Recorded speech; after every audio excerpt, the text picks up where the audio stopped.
why your new trucking business is going to crash and burn and what you need to know. We're going to talk about that right here today. And I don't know.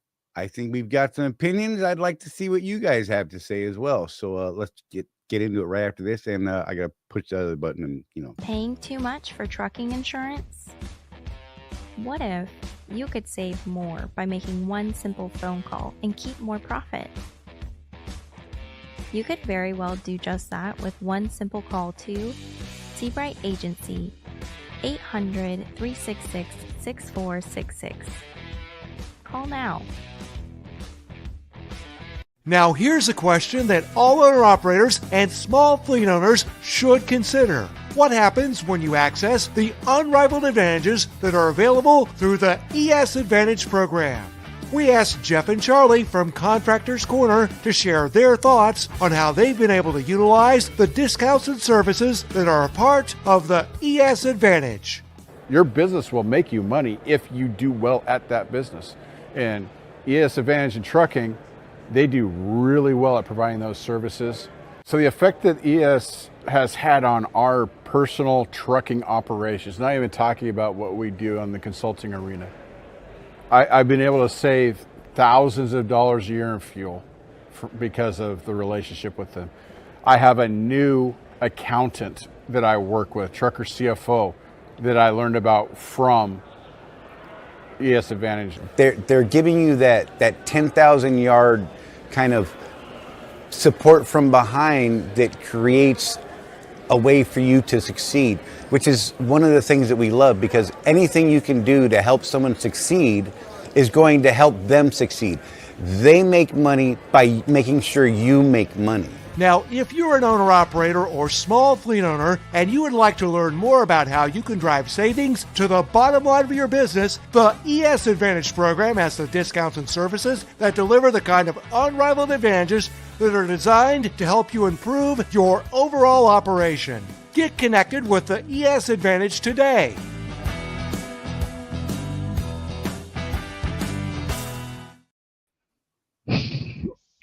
Don't do that, That's fun to do. you jerk. Hey, everybody, what's going on? Oh, Jeff, what are you doing, man? How's it going, brother? Damn. I'm in Nashville. Picking up tomorrow, going to Dallas. I just love your face when I do that, man. I can't help it. You're just like, oh. Jeff never knows if he's actually going to be on the screen right when the commercial finishes. He's like, because sometimes I have him drop down, and sometimes I put him up, and sometimes it's both of us. And he's like, he just never knows what to expect. So he just acts like he's not going to be on screen ever. Yeah, that's my plan. Fun. I got to turn my phone down. Sorry. I forgot to mute everything. Fail. So, all right, Craig first, big shocker. Hirschbach Hater second, Trucker Tim third. All right, next. I think erasing. And then Who is trucking through Thanksgiving? I think I will be pulling a load out Thanksgiving night, because Thursday is typically when I go back to work. So, okay. If we have loads, I'm pulling one out. That's my plan. I don't plan on being home until Christmas. Oh, real quick, Chris Hamilton, able to get my invoice emailed to me when he closed it out. He said in Drupal, when you get your keys, they ask you if you want one printed or emailed or both. Perfect. That's the way it's supposed to work, Chris. Glad to hear it. Thank you for letting me know. Drupal's one of them places that'll do it, and that's fan-freaking-tastic, and that's, yeah. Good. TK is going to be running through Thanksgiving. Rupa's been one of the better shops at Swift anyway throughout the years. It may take you a minute to get in because they're really busy, but the work they do has always been they've never done me wrong. Let's put it that way. Yeah, I've just never had the opportunity to use them, so I have no experience with them at all. So Chris was telling me earlier that he was in there for, he had a damn nail go in his tire too close to the sidewall, so that sucked, and a B service, and I'm like, well, you know what? When they're done, make sure you ask for an invoice and let me know what they say, because you know the experience I've had at some other places, and some of our people have had at other shops in our system over here at our crazy carrier that we call Happiness. I don't know. Don't even know what that Happy. was. So how's everybody doing? Where's everybody at? Where are y'all at tonight? I already told you where I'm at, man. I know where you're at. You don't listen. You don't listen to me. I do. I said, where are you all at? Not you, Jeff, because I already know where you're at now. I think we should see other coaches. It's not you, it's me. That's right. Good God. Oh. I was in Virginia. Hey, man, good to see you, buddy. Been a minute. Shaden Freud, what's the difference? What is the pay difference between Knight and Swift? I don't know. I don't know what their contract has. I'm pretty sure there is one. Tim Ransom's in Houston. Jonah Green's in Mobile. I was just there the other day. I had some kind words with the receiver at one of their stores. That was fun. Craig's in Wisconsin. Buffalo, New York. Oof. Michael Fowler. James in Phoenix. Chris in Jerupa. Leatherface. Columbus headed to Jack Daniels down in Tennessee. There you go.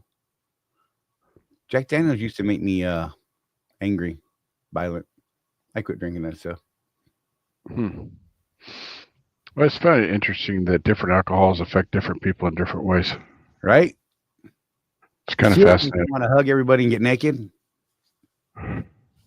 Not in a weird way. Okay, it is a weird way. Just because I'm naked, I want to hug people, but whatever. It is weird because particularly Jack Daniels used to make me want to like punch puppies. Huh. That's weird. Yeah. It made me crazy aggro. So I learned that a little too early in life, probably. But, you know, I just said, hey, I should probably avoid that. Unlike some other people that I've known over the years that have been like, oh, I'm going to beat everybody up when I drink this stuff. And they just keep drinking. And I'm like, that's crazy. Trucker Tim's in Albany, Georgia.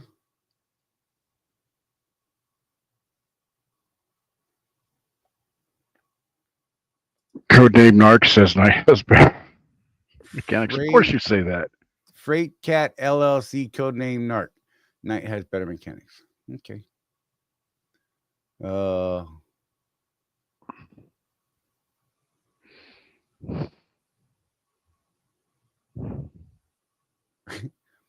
Jeff is like your stand-up shower broadcasting studio. What the? What? I don't even. What? Hey, maybe we could get more views if you start showering during the show. No. There's a group of people out there, I'm sure, that would tune in just for that. Yeah, but then Donna would have to go fly around the country and poke people's eyes out. Whatever. I'm okay with that. I don't know about you, but I think that's all right. I think it's fine. You would take the opportunity to go viral on YouTube, following her around the country, poking people's eyes out, wouldn't you? Probably. That's a whole other stream of content stream we could be pushing. Ismail said it does look like a shower. I guess. Except for no falling water, and Jeff has clothes on. I don't know. It's weird. The wife. Why is it weird that I have clothes on, Charlie? That's kind of a weird statement. Well, if you were in a shower. Yeah. Well, and you know, most of our meetings, Jeff, do we need to go there? I'm just saying. It's a little odd sometimes. Not really. That's why Josh stopped letting me have my camera on.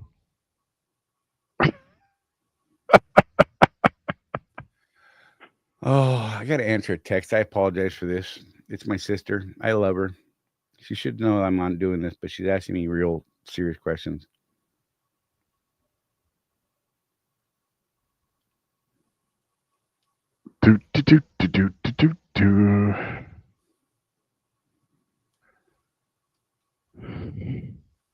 This is real life, folks. Right? She pretends like she doesn't know what the heck's going on, but she knows. I think she's just messing with me. Anyhow, it's cool. So good, man. Hey, Donna. How you doing? And hello, everybody. There's lots of names here. I'm not going through all of them. I appreciate y'all being here. I honestly don't know. Look. I honestly don't know. It could be one person on 37 names. And that's cool. Whatever. Hey, Ida. That's a thing. That's a thing right there. Thing. And if you're all different people, like for real, cool. If you're one person, okay. I don't know how the hell you manage all that nonsense, but that's cool too. Yeah, there's a lot. I appreciate it. Hey, look, man, I guess it bumps the numbers. I can't be mad, I guess. I don't know. Yeah, there you go. Oh, look, I have 7 accounts in here right now. Good God. Anything for ratings, right? Whatever, right? Do we get okay? We should ask a question. Do we get more views if we're both topless? One or the other? I don't know. We have an imposter among us. Who's the imposter? This is high drama, yo. Whoa, I had a crazy hair stuck to the microphone. It was like, woo, it was weird. Sorry, threw me off. Donna said no, just flat out no. Just didn't hesitate. You don't know, Donna. You're smart, but you don't know if we'll get more views that way. You just don't want us to do it because you're mean. Yeah, it's okay. I'm so over you right now, Charlie. Right? So, why is your new trucking business going to crash and burn? I have this theory, okay? And I'm going to make, I guess we'll call it's an analogy. Would that be correct, Jeff? When all of us started out in trucking, brand new to the trucking industry, right? Mm-hmm. And from a statistical view, brand new drivers in that first year to 2 even have a far higher chance of being involved in an accident, whether minor or major, doesn't matter. And they make those mistakes due to a lack of experience in how to handle certain situations. Right. That's from what I've seen, from my own personal experience, even, right? Rip a mirror off. Right. Whatever. You swing your tail to what, and bam, there goes a mirror. And I think that's kind of a whole industry thing. I mean, that we're talking about industry statistics here. That first year to 2, and this all came from a conversation I was actually having with Ida earlier, which was awesome because she triggered me, and then I got to typing and working with my AI and having this conversation. It was weird. I had this whole long conversation with one of the AIs that we use, and it was fun, and it just kind of drew me in and got me focused. And I thought, man, that's like legit. So here's where I believe that whether you've got 2 years, 5 years, 10, 20, 30 years of trucking experience as a company driver, that when you make that transition into owning your own trucking business, you're like that 1-year driver, that driver with less than a year. Unless maybe you do have some business experience behind you. But what we've seen is it's more of the people who have less experience, business experience, or little to no experience, let's be real, that get into this. And what we've seen in our community, we have this one private group for, the big carrier. And what we see there is about 80% of the people that come into that community are people that have no business acumen. That's a good word. They didn't really know what they were getting into.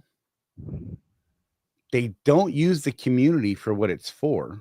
They never ask any questions. They don't get involved. And what we see is about 80% of them turn their trucks in that 3 to 6 month range and just walk away. I'm done. This was stupid. I don't even know what happened. Or Right. carrier screwed me. Or, insert your excuse I'm going to use here. Right? But if we go back to the brand new driver thing, right? The accident rate. So let's take Swift as an example. The accident rate with students on a mentor's truck is actually fairly low. It's when the student leaves the mentor's truck and they're on their own that they typically have the problem. There are 1, maybe 2, even 3 incidents in that first year or 2, right? Which can lead to them losing their career altogether or having to go drive for some holy crap, terrible company because nobody else will take them. My argument here would be if you're getting into business and you don't have a community or a mentoring system in place or some sort of way to educate yourself and further your knowledge in business, in the business of trucking, chances are you're going to be one of the statistics, that 80% failure rate of new businesses, which is already a thing out there. But if you don't get involved and you don't seek out new ways to learn, you're just screwing yourself. Right?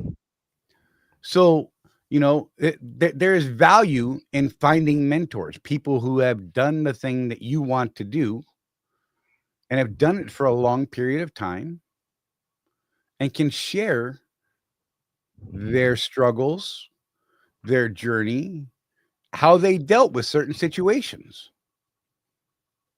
And it's funny because it honestly just hit me today that the comparison between brand new driver and the crash rating and brand new business owner, even though they've been driving for 30 years, because, we get these guys that they're like flat out, oh, bro, I've been in trucking for 20, 10, 5, 30 years.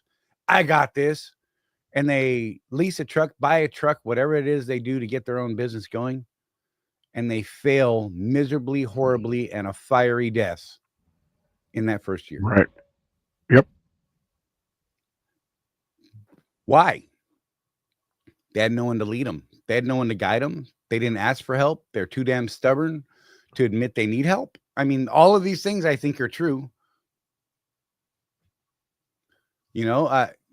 I'm not sure why you wouldn't when you have places you can go now. Like when you and I got into this, there was like nowhere to go. No, it was sink or swim. I think Facebook was around, sort of, kind of. It was just kind of hitting. Yeah. But there wasn't groups like you see today. I mean, not just our groups, but I mean, there's a ton of groups out there. Some are better than others, of course. Let's be real. Some are just all crybaby. It sounds like you're sitting at the lunch counter in a truck stop, whatever, and you may just get horrible advice. By the way, when you get advice from somebody or, a tip or something, trust, but verify. Well, whenever I answer a question, I point that out. It's like, look, don't listen to us jackwagons on Facebook. I think I know the answer, but you really need to research it yourself a little bit on some of this stuff.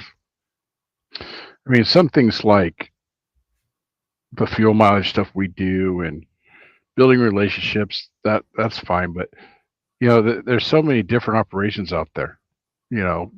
When you start talking, especially about regulatory things, Charlie, how many times have you and I answered a question on the regulations and then just flat been proven wrong? Right. I dig it. I mean, so I always put that disclaimer in there. You're coming to Facebook, really? Okay, well, we'll try and help you out, but it's your CDL. Those sorts of things, regulatory things, law things, even your CC stuff, Charlie. Right. Go find out. Right. There's groups, there's apps, there's ways of finding out. There's so many ways to verify this stuff. Right. But I think that's where a lot of people, I don't know. Sometimes I think it's pride. Mm-hmm. Sometimes it's stubbornness. Sometimes it's, I don't know, they feel ashamed because they don't know. I don't know. I mean, when I was starting out, I was looking, begging for people that I could, hey, talk their ear off, find ways to not do stupid things. But I couldn't find it. Right. So I did stupid things and I made stupid choices and won stupid prizes. Some of those prizes were, a $5,000 hit to the bank account here, $10,000 hit to the bank account there. Right. Well, there are people that will ask us something about something that we've actually done, like, I don't know, Walmart dedicated. And then we tell them, well, this is how I did it, and I was successful. What do? The exact opposite of what I did. And they end up losing their truck. It's amazing to me. There's that dynamic as well. In business, Charlie and I, this little coaching gig we're doing, this side gig we're doing, we actually went out and hired a coach to teach us how to be coaches. Yeah. Why? We have the information. We have been driving trucks for 20 years. We've been owner operators for most of that time. We've been successful at it. What we've never done until recently is actually put together a framework to formally teach other people how to do what we did successfully. So we hired a guy to teach us how to do that. I mean, we got some basics. Jeff and I were both mentors in the Swift system back in the day. We have a teaching background from that standpoint. There's not a ton of differences, but there's always better ways to do things. Right. So why wouldn't you seek out someone who has more knowledge? We literally went out and found a dude.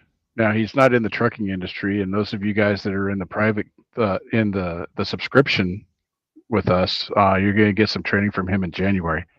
This Josh guy, he built a business, although it's not trucking. He built a knowledge business teaching other people how to do certain things that he's done already. He's already done basically what we have tried to do with Contractors Corner over the last few years. And so we hired him. We hired a guy that had already done what we want to do. That's the point. Now, like with us, we have the free stuff we do, we have the paid stuff we do.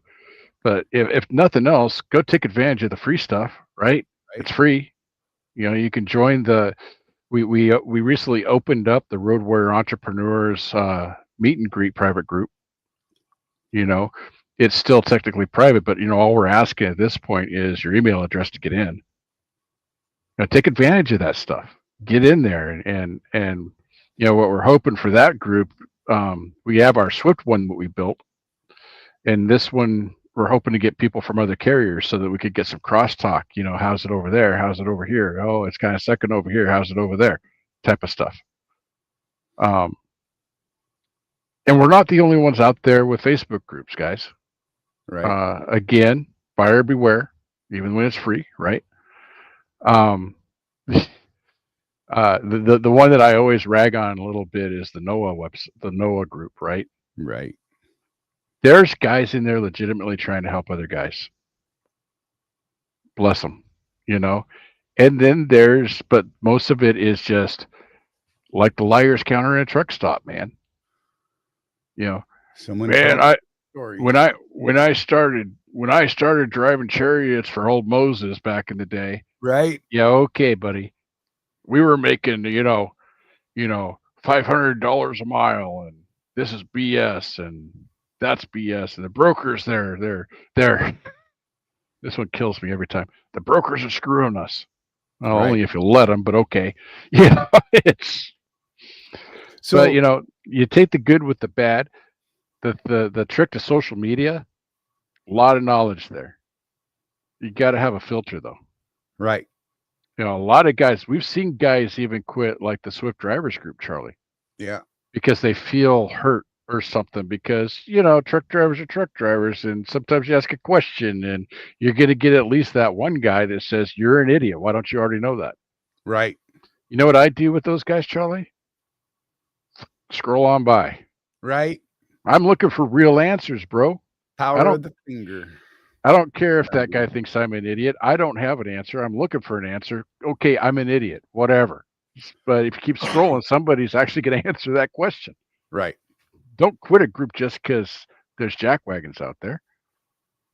So, You know? Don here, the more mistakes you have, the more experienced and safe you are. That's true to a point. But like I just said, you know, you're absolutely right, but you have to have the correct attitude to move forward and learn. What we see is, you know, some of these mistakes hurt someone so much that they just say, oh, I got screwed and I'm done, and they quit. And they didn't learn anything from that. What they learned was, this was stupid. I don't know. I failed. It wasn't their fault though. Right. And I don't, that's not a real learning moment. I mean, if you're not learning from the things that are costing you money or causing you pain, whether it's financial, mental, what have you, it's a missed opportunity. And that is a failure. I don't think you fail as long as you learn. You could have a setback. And I know it's a matter of semantics, but I believe these words. I think failure is only happens when you fail to learn. Right. Because even in a business failure as normally looked at, right? Company goes bankrupt, what have you. You have options there. What caused that bankruptcy? What were the decisions that led to that happening? Right. If you learn from those things, you could come back, you know, next week, next month, next year, start a new business and be fantastically pleased with a great company that becomes the biggest trucking company on the planet. Right. Or you could learn nothing, and then that's a failure. My opinion. You know, so where I'd like to go with some of this, you guys that are doing okay or doing well, even if you're struggling, you know, what are some of the things that you've learned from making small mistakes? Maybe you could share something that, you know, you almost did this, but I talked to a guy and he said, man, be careful with that, and explain what the consequences would be, or at least in their experience. And he said, hey, man, maybe I better slow down. Let me hit the brakes a little bit. So if you guys are willing to share some of those, I would be pleased to be able to share that with people out here, because I think that the name of this show today will catch some attention. You know, why your new trucking business is going to crash and burn. I think that by itself is going to catch some attention. Of course, you know, why would that happen? Why would these guys say that? Well, because it's true. But there's ways to stop that. There's ways to combat that. And that's what we're about. We're not about pointing out the failure. We want to point out the lessons we've learned. I mean, Jeff and I have made some freaking doozies, man. And we're open about them. Yeah, absolutely. You know, one of the things that I learned a long time ago is if you can learn from somebody else's mistake, that's a whole lot better than making it yourself. Right. I mean, why make the same mistake somebody else has already made? I don't understand that. I mean, I've done it. Don't get me wrong. I found out after the fact. Oh, they're like, yeah, bro, I did that too, man. That sucked, didn't it? And I'm like, Jesus, man, I wish I had heard that a week ago. Jerk. Right? Man, we were friends then. Why did you tell me about that? You know, I wouldn't have done it then. Dang. Yeah. But, you know, I think that all of this kind of pushes into, you know, what Jeff and I and the community that we have is all about, is trying to share some of these experiences, the good, the bad, the okay, it's all right, and the oh my God, what's wrong with you? Right? Right. You know, you'll see Jeff and I in different social groups and things like that. We'll flat out argue with people, like get into these long, dirty looking arguments in text format, right? And people are like, why are you even arguing with them? And for us, what it is I want people to see the argument that we're making and the logic behind it and not just write it off. Right. Because what happens so many times is you see a guy says, oh, don't lease from this company because they're going to screw you. And nobody comments on that. Or they're like, yeah, that's probably true. And then they never get real information to make a real decision. Yeah, what I want to know is how that guy failed, why he failed, and then talk to some people that are successful over there if I can find them. Right? Right. The bigger the carrier, the easier it is to find success stories, by the way. Like, you know, where I'm at now is a pretty small carrier, believe it or not. So every once in a while, I'll find another Panther guy that I get to talk to, but it's pretty rare. It's not like we're at Swift where, you know, like right now I see about 8 frickin' Swift trucks out here. You know, and I could walk up and talk to any one of them. I think a couple of them are owner operators. But you know, I do take that opportunity every time I see a guy that doesn't look like he's gonna, you know, choke me out if I talk to him. There is that too. But you know. Right. Some people are just like, they're not even going to talk to you no matter what, bro. You know, one of the things. I actually at my receiver last night, I was talking to a guy that was a cargo van guy because Panther's got cargo vans too, and we were talking about it. So how are things for you? And he's like, oh, they're doing great, this, that, and the other thing. And he kind of fell a little bit when I told him what my rate was, because I get cargo van, man. So where they make their money, by the way, just so people know, is cargo van makes their money on volume. Their rate is freaking insanely low. But you know, it's a cargo van, so I mean, not as much fuel expense, and they can zip around a city. So that was kind of an interesting conversation. But we had a good, you know, 20-minute conversation about my business model, his business model. I think we both learned some stuff. Right. You know. It's just interesting to talk to people. I'm genuinely curious. Like if you were to meet me like at a Petro or something and we start talking, I'm probably going to ask you about your business. And I'm genuinely curious, how you doing? Right. And are you doing better than me? Which that's possible, right? If you're doing better than me, possible. I want to know what you're doing that I'm not doing. I'm going to ask that question. You know, we talk to these guys all the time. You know, freight's been really slow at Swift for the past couple of years. And yet we have these guys, 2,800, 3,000 miles a week. And whenever the stuff on like the Swift driver group comes up, they're like, I don't know what the heck you guys are talking about. Right. So if you're one of those guys that's not doing as well, and you're in the Swift drivers group and you see one of those guys pop up, ask them. Be curious. But here's also part of that problem. Is if you're one of those guys that's doing well, why not share some of your knowledge? Don't just be like, ha ha, look, I'm doing better than you. Pound sand, bro. You're an idiot.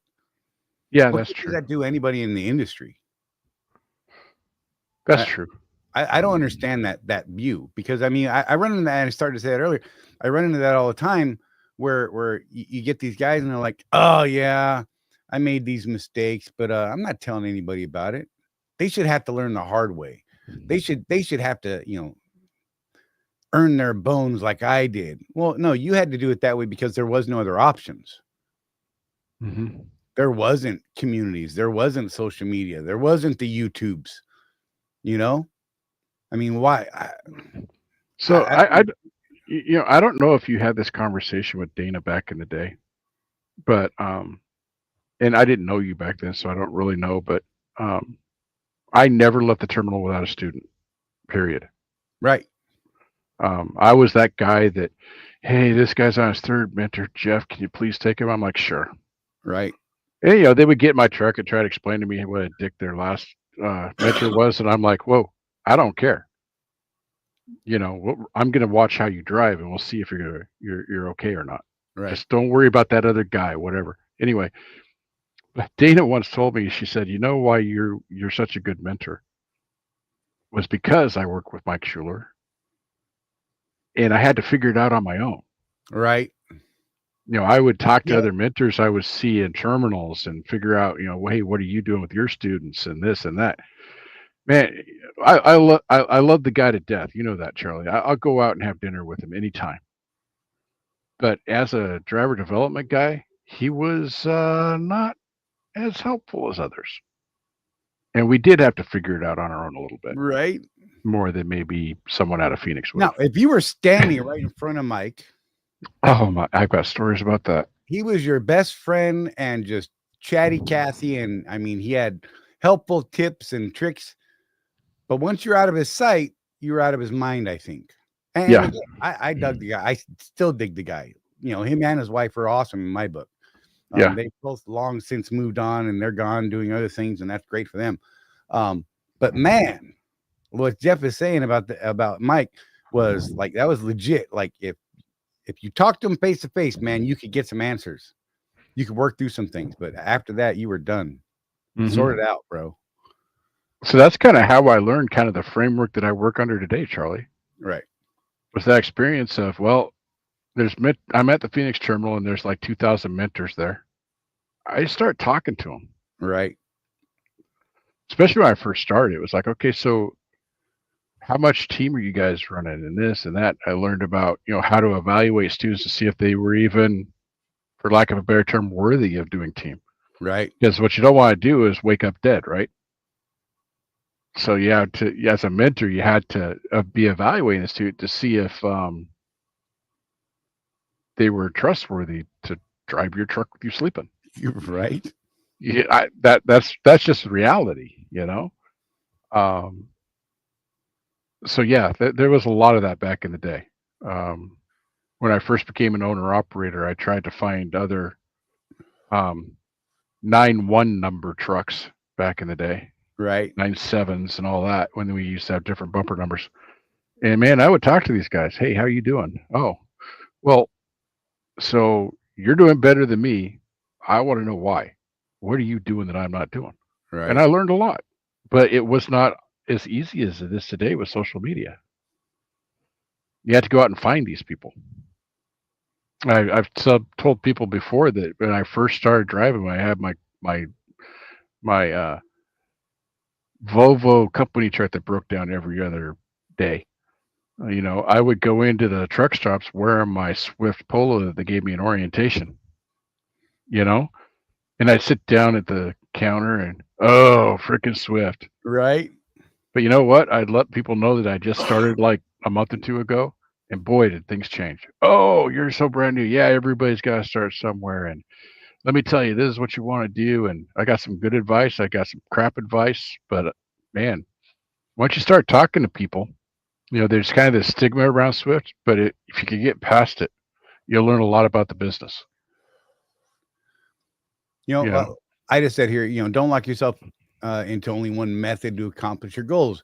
You should continue looking and thinking outside the box to improve. Abso-freaking-lutely. Jeff and I are every day. I mean, and Ida knows because I'm constantly throwing stuff at her. She throws stuff at me, and we're like, "That's great," or "I don't think that'll work." Right. Right. And sometimes we're like, "Don't know. Let's try it. Let's see what happens." Right. And whether it works or not, something was learned from that experience. I can promise you that. If all else, if nothing goes right, I promise you, I will learn something from that experience. Right. Even if it's just, don't do that again. Because, the definition of insanity, as they say, doing the same thing over and over and expecting a different outcome. Mm-hmm. That's crazy. So if you're losing money every week for 3 months, I think you're, a lot of weeks past where you should have already been going, hey, what can I do differently? Absolutely. And what we find is they just kept doing the same thing, thinking it was going to change. They absolutely did nothing different any day during that 3 months. Think about think about my transition over here. You know, I had to learn to ask for more money on every load. That was a big transition for me. Right. So even though my mileage might be lower than some of you Swift guys, I do make a lot more per mile because we have the ability to negotiate a little bit. But you got to ask. And so I talk to guys from time to time that, you know, I'm telling myself, we need to talk about the bonus situation. Those of Right. you that know what I'm talking about, know, and we can be friends. Talk about the bonus situation. And some of the guys here at Panther are like, what are you talking about bonuses? And I'm like, oh, man, you're leaving a lot of money on the table there, buddy. You know? At Swift, it was all about, I had the list of contacts, right? People that I could call depending on what region I was in to find out, if nothing else, to find out what freight was doing. Kind of determine how long I might sit there. Charlie, how many guys do you know that actually have a list like that are not part of our group? Right. It's people don't even think about it.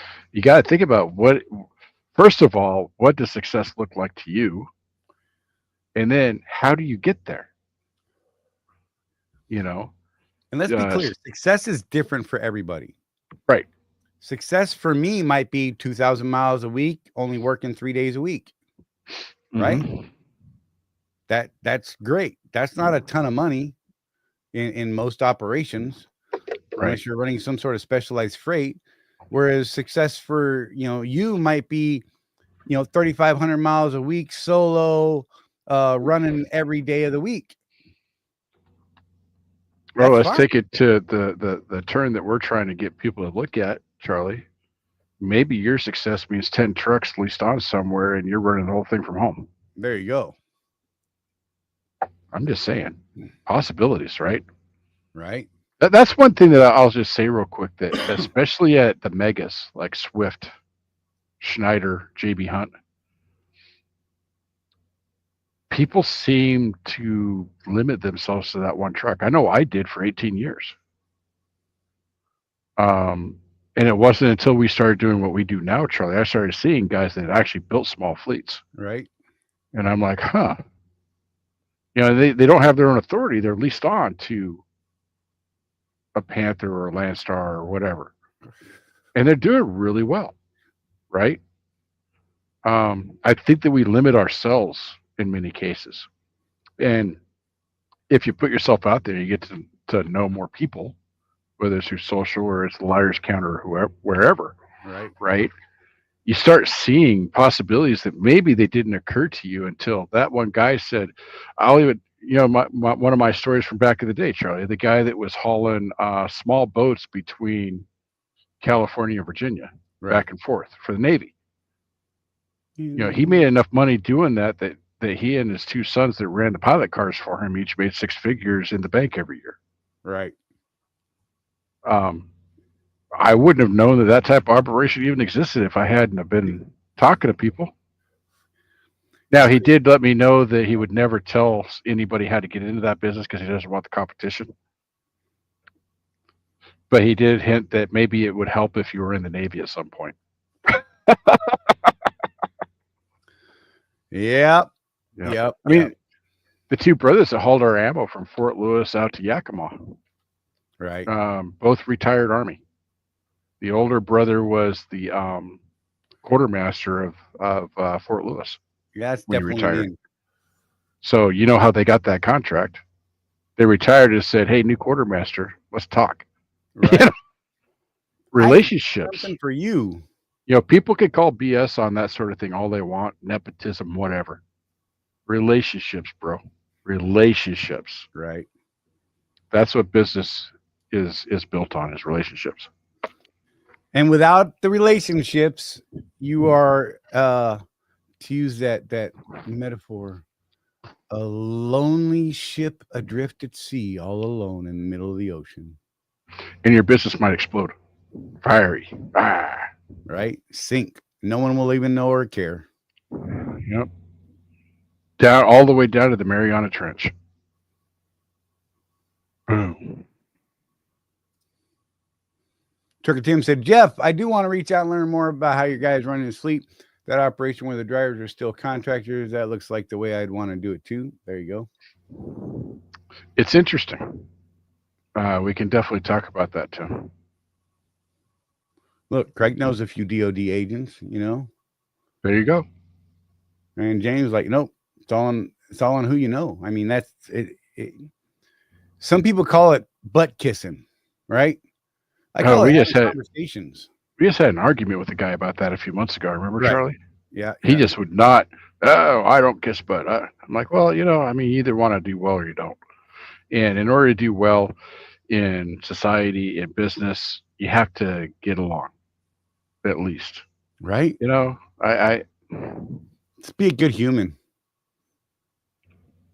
You know, I mean, even, you know, it's only 6 months in, but I'm already asking people at Panther, hey, how's the family? Right. You know? I never call up with, this is Jeff, truck number such and such, I need a freaking load. No, it's always, hey, how you doing?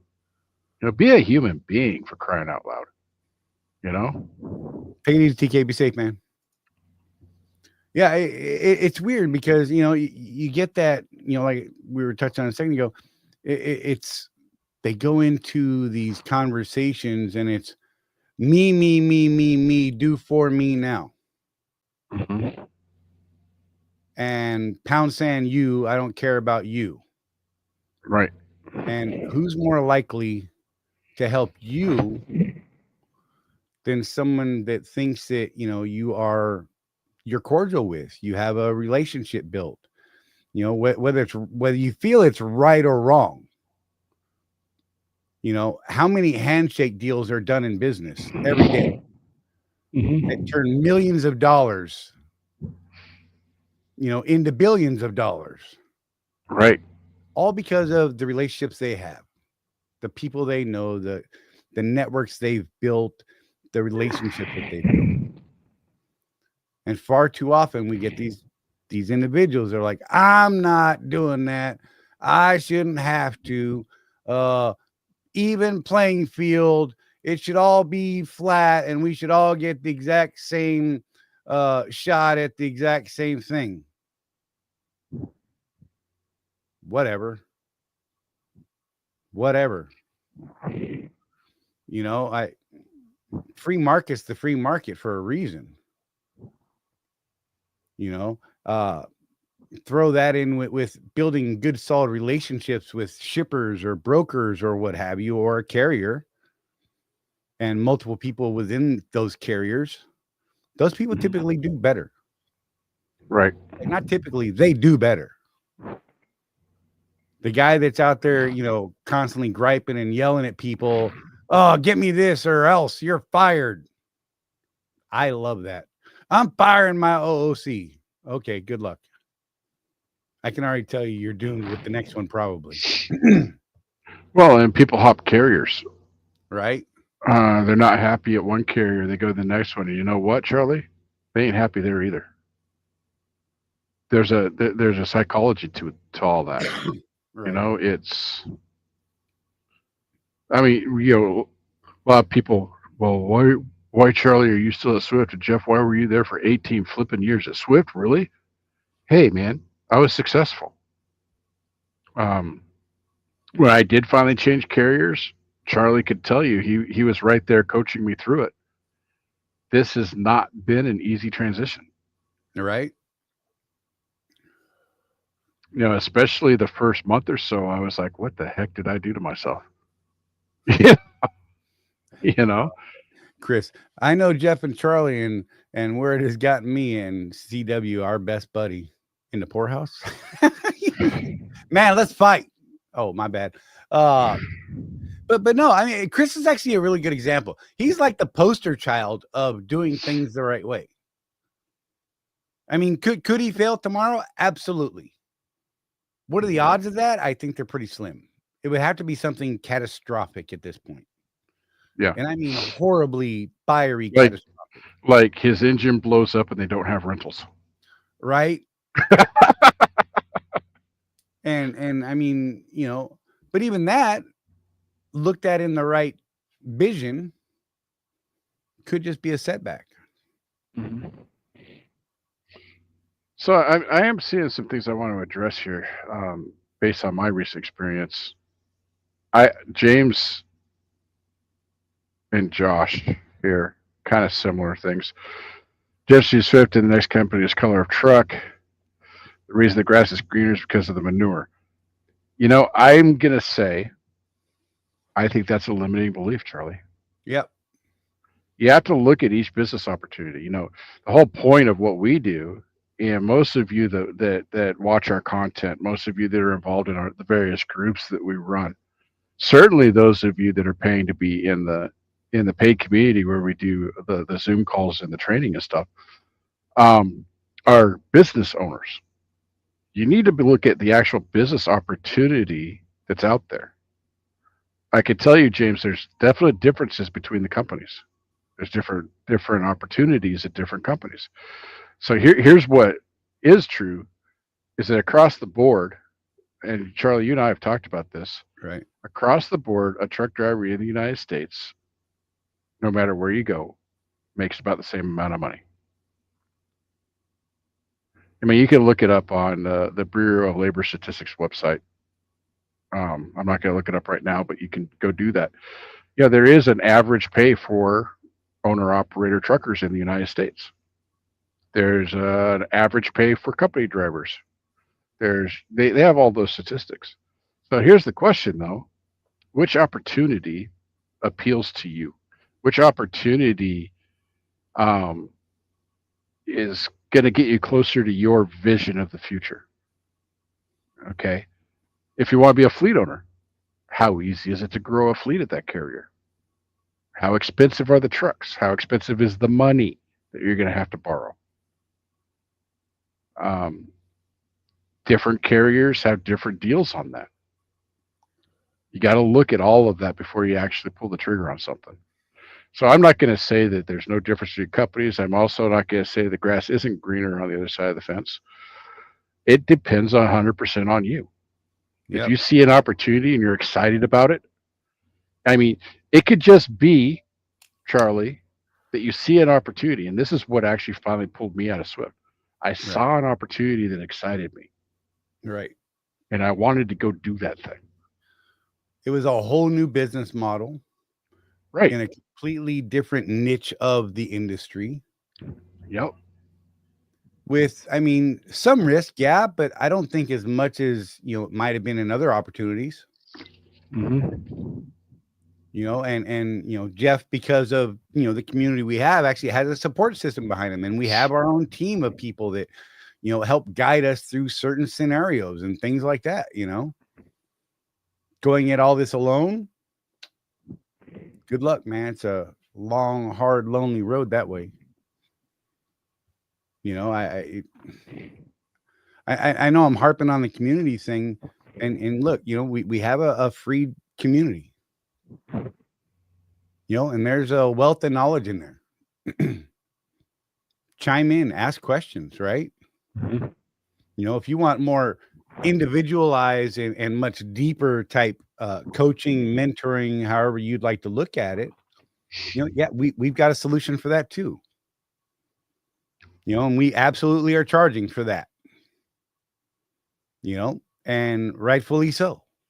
But there are so many resources out there. I mean, sure, you could go out and scour the internet and do a search of, what's the best way to purchase fuel,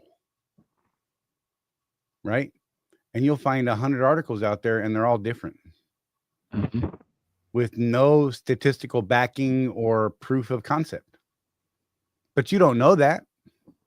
So what are you going to do? You're just going to start trying them. You're going to go down the list. Let me try this one first. Let me try that one next. Let me try this. God, these all suck. Well, by the time you get to the bottom of the list and the one that actually works, you might not even be in business anymore. So Craig's another good example of a true acolyte here. He says, I've changed divisions within Swift to maintain my business model. And, we see him do that. He'll see something, maybe it looks a little better to him, so he'll go and do that for a while. If it works out, he stays. If it doesn't, pan out as well as he wanted it to, he'll go and do something else.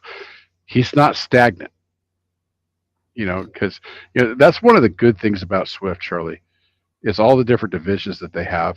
Mm-hmm. You can go and do different stuff just within the same company, Well, because that's it's the beauty of so most dang megas, big. is they're so diverse. I mean, that's how they got to be so big. They buy up smaller companies, they buy up other opportunities, they create new ways to do things, and they run that. It's not just Swift. It's any of these big carriers. Let's be real. You get into smaller carriers and they tend to focus on one thing that they do really well. Right? You don't see small carriers diversifying, and maybe that's good, maybe it's bad. I think it depends on the carrier itself, and what their goals are overall. If they just want to keep their 10 trucks and that's it, and that's all they're going to do, great, man. You've got a solid customer, one or two customers. I think it's crazy to only have one, but whatever. What if that customer goes under? What are you going to do tomorrow? They close tonight. But, but if you've got some sort of a diverse freight base that you can tap into and haul for, great, man. Do that. Run that and do your thing. Be happy doing that. And that's fantastic. We're not going to knock that, but you look at what the megas have done over the decades at this point, right? Mm-hmm. And how did they get there? All BS aside, everybody's like, oh, they're just cutthroat rates and terrible drivers, and all this nonsense about how crappy a Swift is per se. You only ever see their trucks on the side of the road. They're smashed up, they're crashed, what have you. Mm-hmm. Well, let's keep in mind they're probably the biggest training company out there, right? So we do have that brand new driver fresh out of school, right? But like we said earlier, you don't see the high number of crashes when that brand new driver is on the truck with the seasoned professional. Now, right, not all mentors are the same. I will absolutely concede that, because that's what got me into mentoring new drivers. Was I did not think mine was worth a damn. Mine was all about a paycheck, and that was it. And I set out to do the exact opposite. It wasn't about the paycheck. The paycheck came with me being a good mentor, a good steward for the industry. I mean, there was guys that I talked out of trucking completely while they're on my truck. I'm like, man, this is not going to be for you, man. This is not the life that you and your young kids maybe it's not the best option for you. I can tell you that every person I put on my truck finished training with the exception of one or two. And then made a decision. They made an informed decision whether or not they were going to continue on or not. I've got several, multi-million mile drivers that I trained back in the day, and I think that's groovy as hell.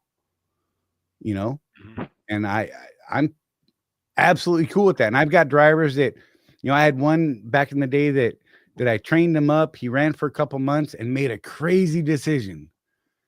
Bought himself a car hauler and ran the I-5 corridor from Washington to LA. Right? And I thought, man, what a crazy move.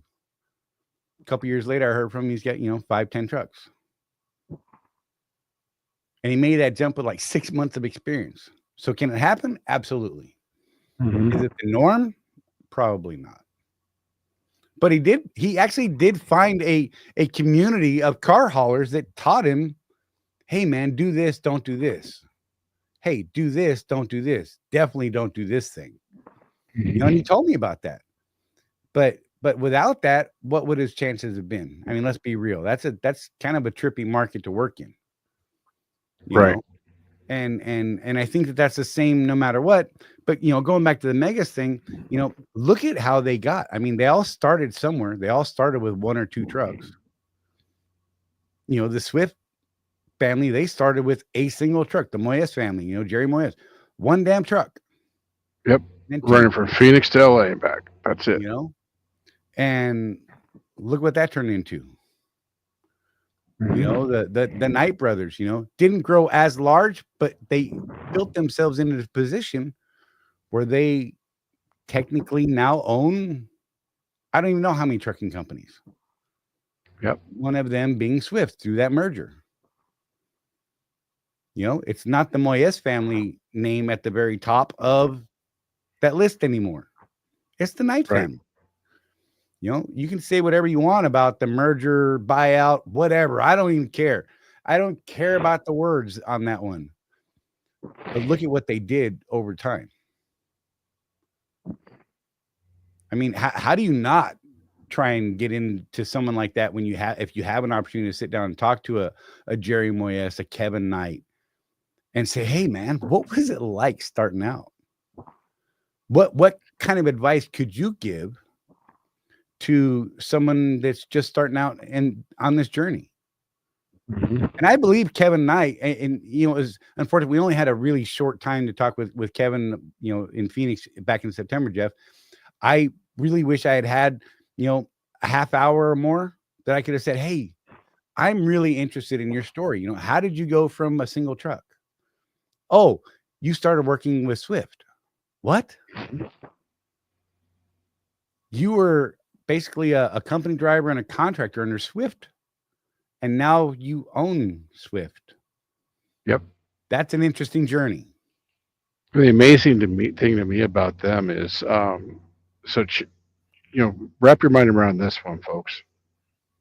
At the time of the merger, Swift was something like 10 billion in debt, had twice as many assets as Knight.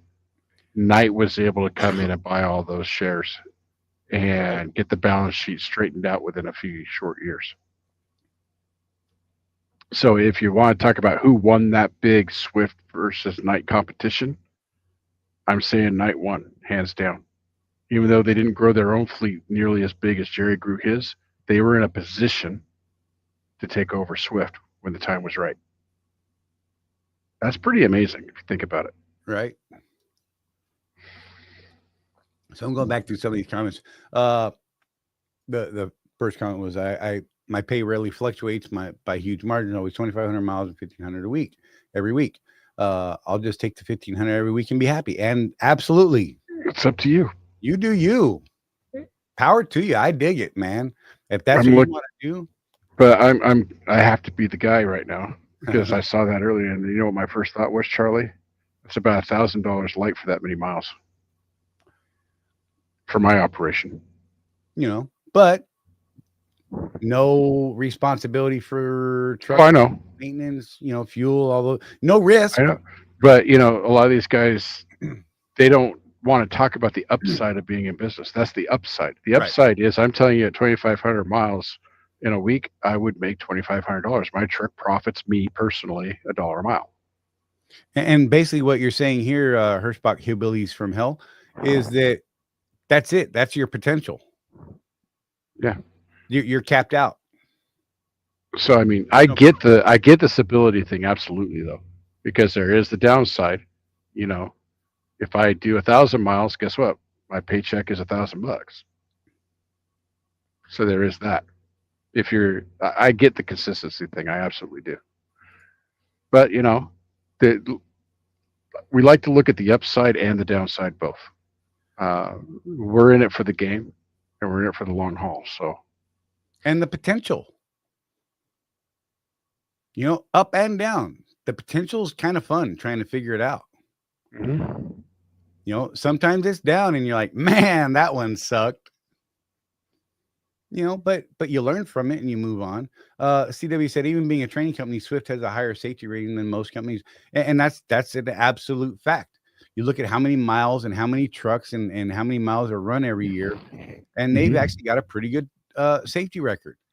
Would they like to be better? Absolutely.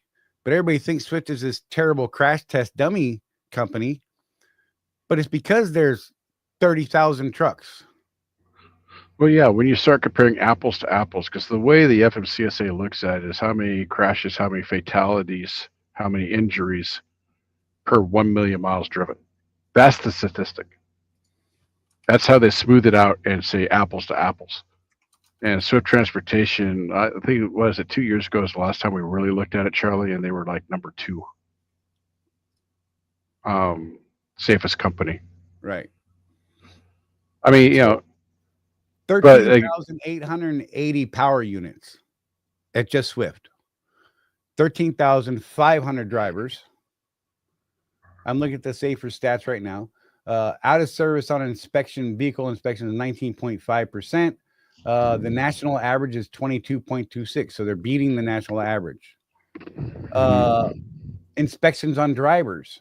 You know, in 22,253 inspections, there was 284 out of service. That's only 1.3% out of service rate, and the national average is 6.67%. That's a huge difference of what the national average is versus what the reality is. You know, hazmat loads for Swift, 296 inspections done on hazmat loads. Only 3 of them put out of service. 1% is their rating. The national average is 4.44%. You know, you look at crashes. Now, we're talking about 13,880 trucks with 1,220,000,000 miles run in 2022. That's the last complete numbers that they have in Safer.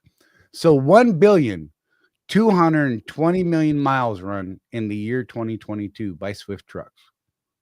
Right? You look at this, the crash statistics, 902 total crashes. Now that doesn't label them at fault. Let's keep that clear. Okay. right. Crashes listed represented motor carrier involvement in a reportable crash without any determination as to responsibility. Okay. That's an important line there.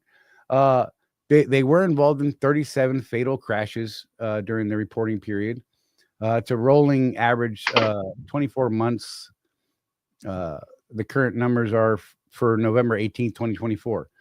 Crashes with injuries, 271.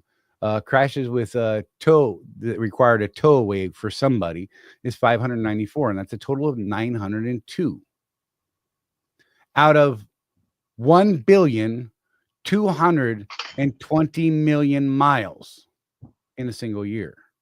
So double that, because this is a 2-year average, and you're talking, 2.4 billion miles run. Talk all the trash you want. I mean, would everybody like that better? Of course. But, I've seen a ton of posts lately out in the socials where they're just slamming stuff. I can't believe what a garbage company, blah, blah, blah.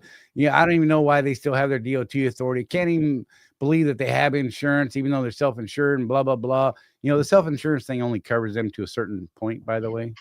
Right. They basically cover the first $1 million of a claim or something along those lines. I don't know what it is, honestly. It's something like that. And after that, they actually have to have an insurance carrier to carry the rest. And they have an insurance carrier that carries the rest because they figure, this is a good bet. We're going to make more money than we're going to pay out in claims. Right. So, talk all the trash you want. I'm way back when I started this contracting thing, I was trying to figure out, how did they go from one truck to 13,880 trucks? God, how did they do that? How did they make that leap? Right. Right. It wasn't overnight. I mean, we're 60 years into Swift's history, I guess, something like that. Mm-hmm. I don't know what the years are, honestly. I mean, hell, I've been here since 2008. So what is that? I can't even do the math, Jeff. In fact, November 7th was my anniversary. So whatever. And it's been up, it's been down, but here they are. Why wouldn't you try to learn from something like that? Right. It's crazy to me. And I don't even know where the hell I'm going with that anymore. But it was CW that triggered me on that one. The higher safety rating the most, and I think that's absolutely a true statement. Triggered. Right? Triggered. You need to go sit in the closet in your safe space for a minute. Yes, sir. Here is my stress card. I have reached my highest level of stress, and can you please step away for 5 minutes?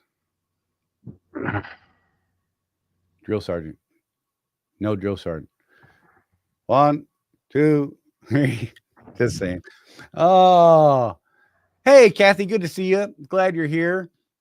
Hey, better late than never. And hey, look, if you're catching us on the replay, drop us a comment down there and say hey or something. Don't forget Yeah. that thumb. You know what? If you don't like it, put one down too. I don't mind. I think it's funny when we get those. In the past, I could actually tell you who was giving us thumbs down. It was funny based on who was in the chat that day. Mm-hmm. It was interesting. I thought it was hilarious. Never called it out. Never called them out. I just thought it was funny because you could absolutely see when it happened. People that know. Yeah. So I wanted to bring up something else about your little allegory here. You know what other point in a career drivers are more likely to have a crash? Yeah. It's about between 6 and 8 years in. Yep. And I see the same thing in business. Guys are doing good. Then they get a little laxed, right? Maybe they decide to not put that money in the maintenance account this month and go to Hawaii instead. Whatever it is. They get lax. And it costs them their entire business. This is a pursuit that is constant. You got to be consistently working the business. You really don't, even when you're off, you're not off. You've got to consistently be growing or you end up stagnating. And when you stagnate, chances are you start falling just a little bit.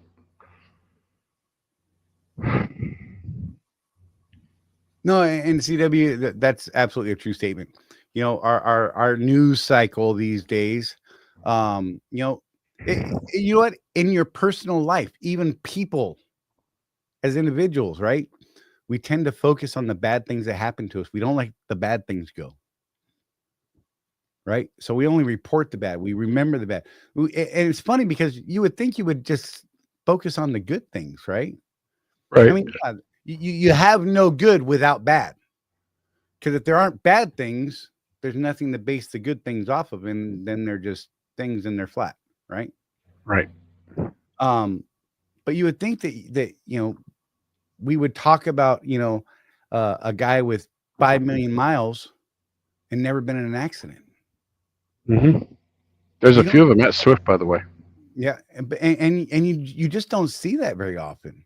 Even 1 million miles accident free. Nobody talks about that, but they absolutely will talk about the guy that made it to 1 million miles and was in an unfortunate accident, and everybody assumes that it was him because he's the truck driver, where there was a fatality or something, and they just start slamming this guy. And he's like, man, yeah, I wasn't even the one that caused this. I mean, I was deemed completely not at fault, not even preventable, because we all know in the trucking industry that preventable thing doesn't mean you were at fault. It means that maybe you could have done something else to stop the accident from happening.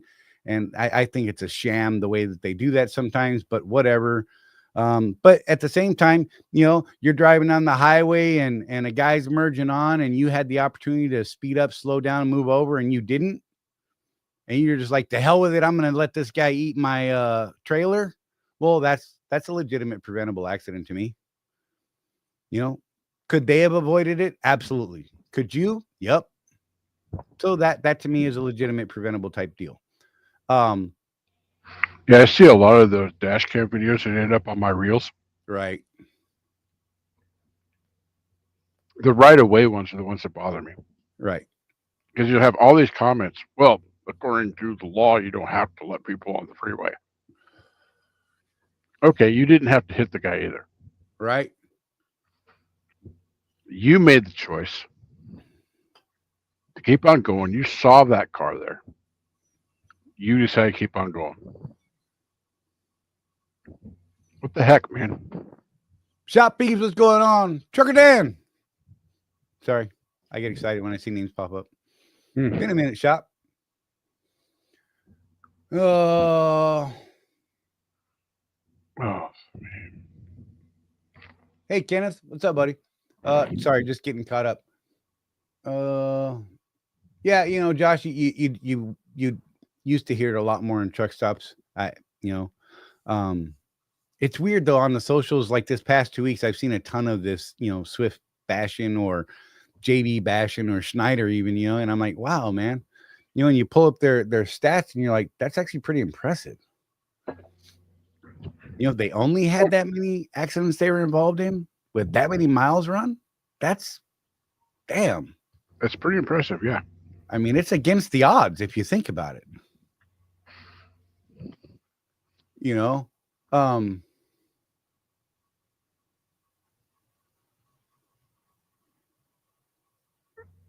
gonna flag that one. We'll come back to that. Okay. I see you, Kenneth, and we'll come back to that, buddy. But yeah, you know, and I think with that, I think this, you know, we kind of gotten a little out of, you know, what you need to do to build and maintain a successful business. But I think this plays into that as well. You know, stop looking at all the BS. Find some real information.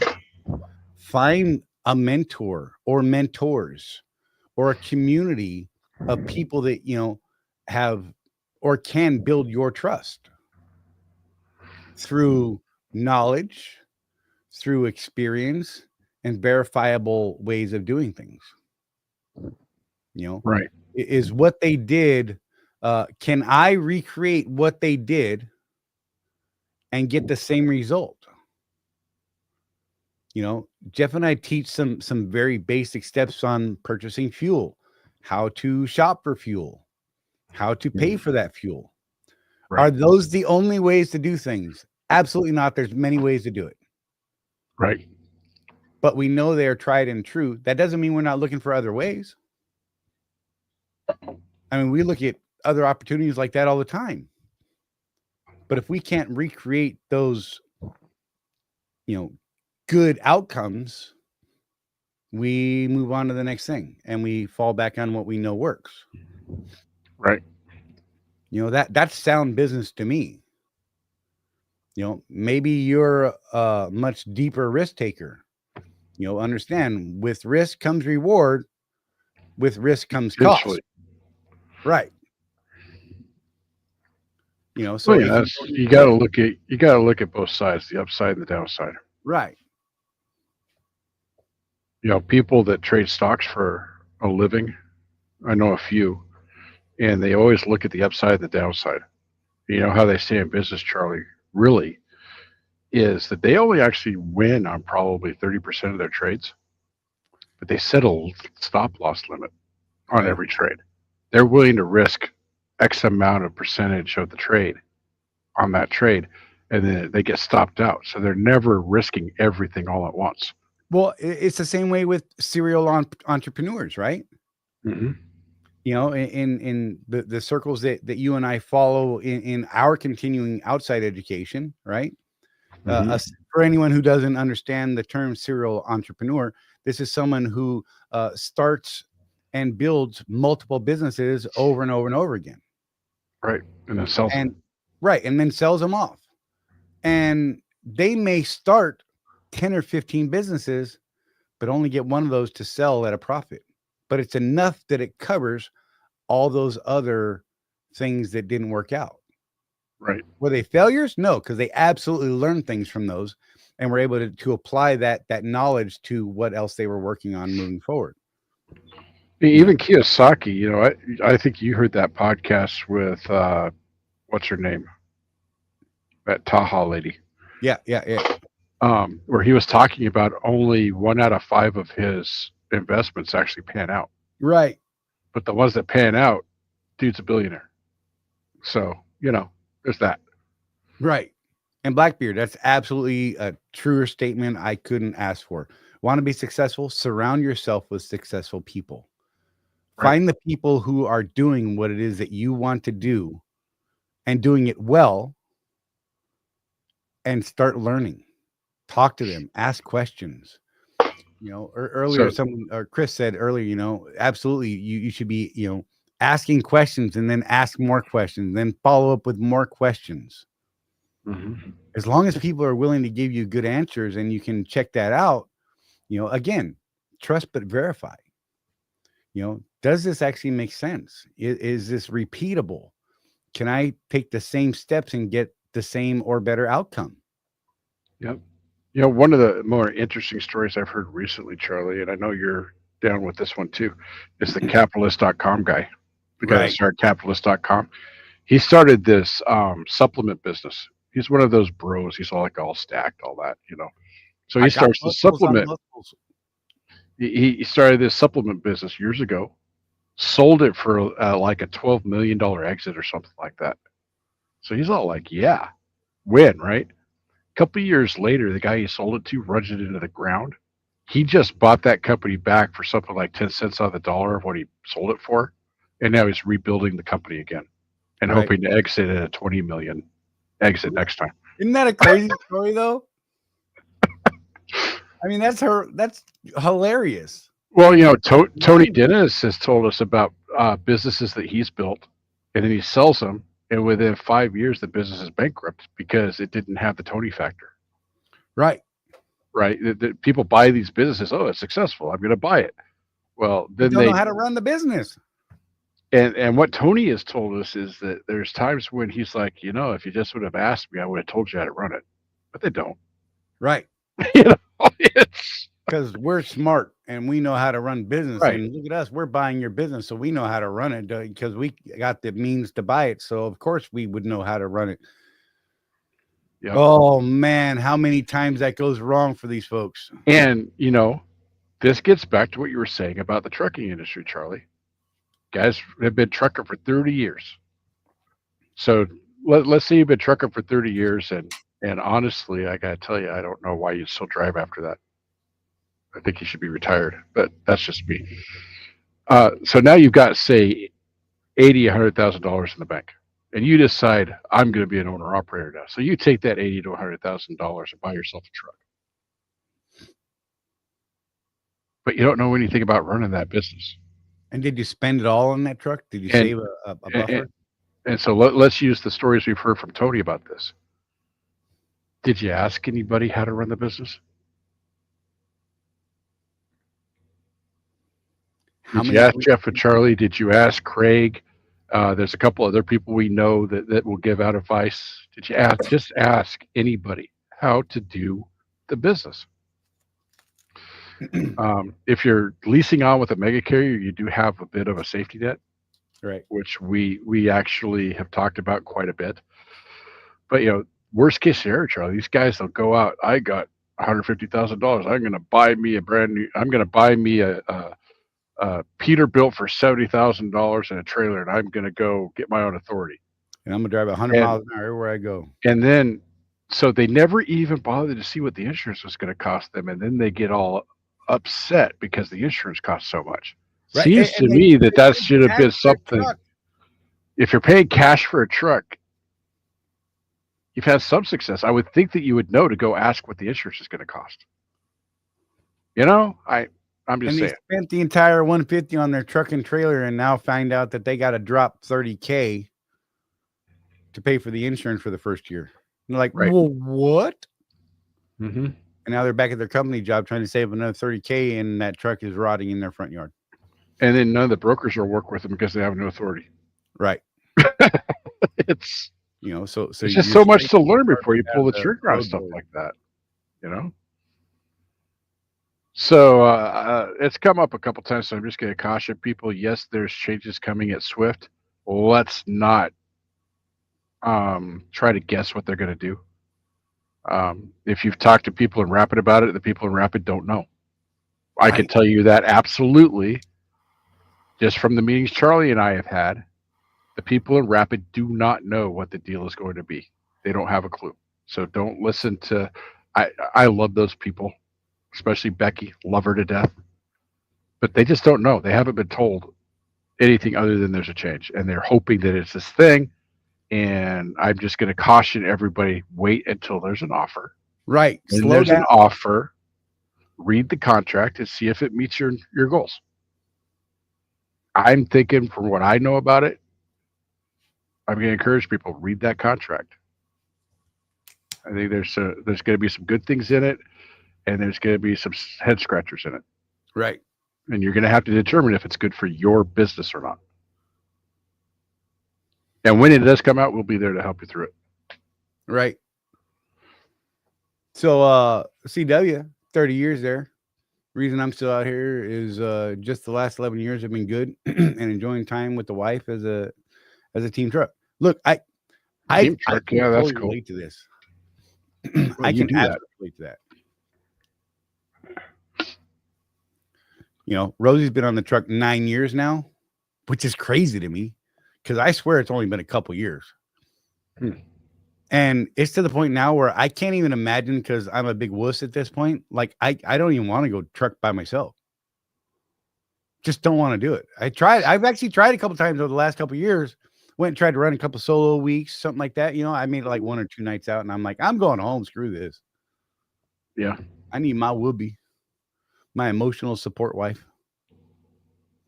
She keeps me from choking people. It's pretty great. But yeah, so I get it, CW, and you know that this last couple years has been a little rough for some of us. But you know, I've got Rosie on the truck with me, and she helps me not go crazy, right? Jeff and I, so the partnership Jeff and I have, it's funny because you know he and I will go off on a tangent one day, right? Like I will just be like, screw trucking, this is stupid. I don't even know why I'm here, bro. And he's like, calm down, man. Take a step back. Let's talk about what's going on. What brought you to this, right? And or vice versa, right? Mhm. Oh man, I don't think this is the right move. I done mess something. Well, slow down. Let's start looking at the numbers. Let's analyze some things, right? Luckily, we don't usually get on the crap side together because that could be horrific. Oh yeah, And the spiral. Good that God. that would end up being a midlife crisis, going down to Cancun and never coming back type of thing. Right. Yeah. And the wives are like, where'd they go? You know, check out my new Speedo. Anyhow, but yeah, you know, but I have this group around me. I have this team, right?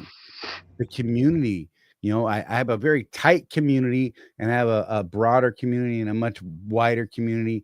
And within that, sometimes I'm the one giving the advice. Sometimes I'm the one teaching something to many. But other times I'm the guy learning from the one. And it could be someone with far less time in the game than me.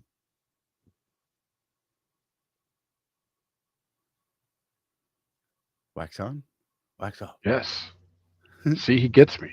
Yeah. So this is kind of a funny exchange. If I had my wife on the truck, I would go crazy. Love my wife, James Vaughn. CW comes back with, James, you learn how to slam the curtain. Look. There have been moments on the truck with Rosie and I where the words have come out, maybe something along the lines of, and I'll keep it as clean as I can, and I'll use letters instead of words. You need to leave me the F alone right now and get in the back. Right? Just stop talking.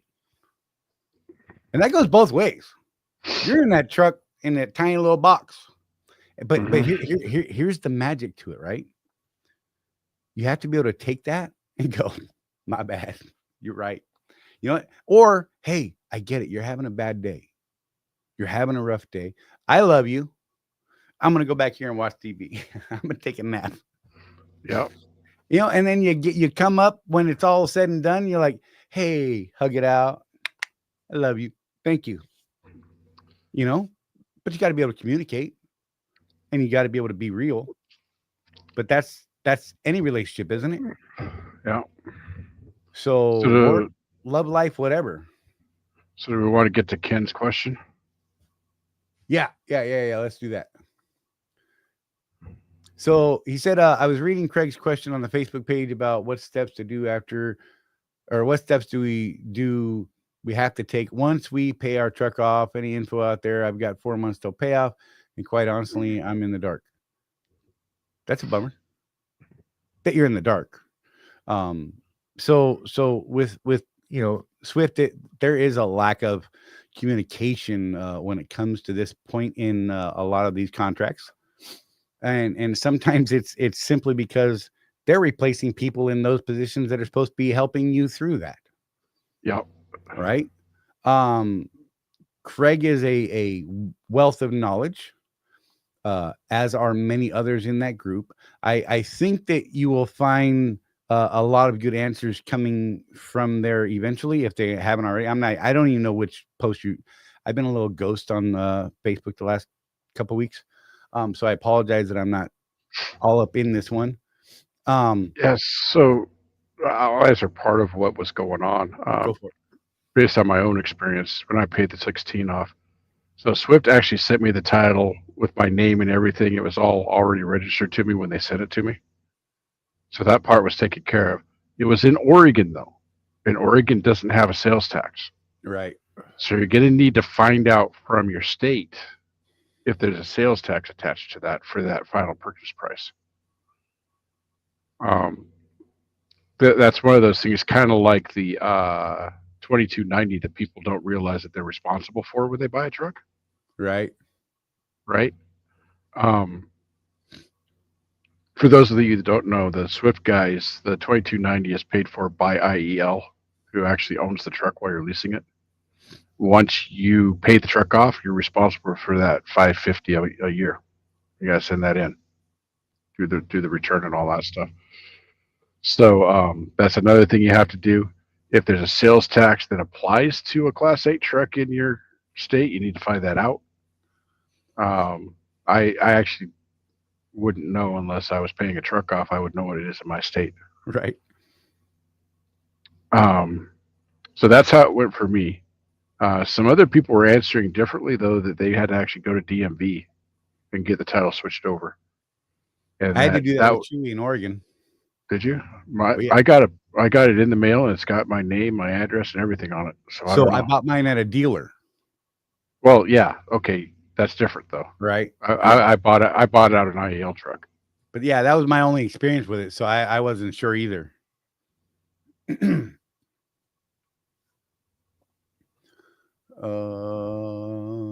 if you're 4 months out, though, Ken, reach out to the group, obviously, and see what other people have.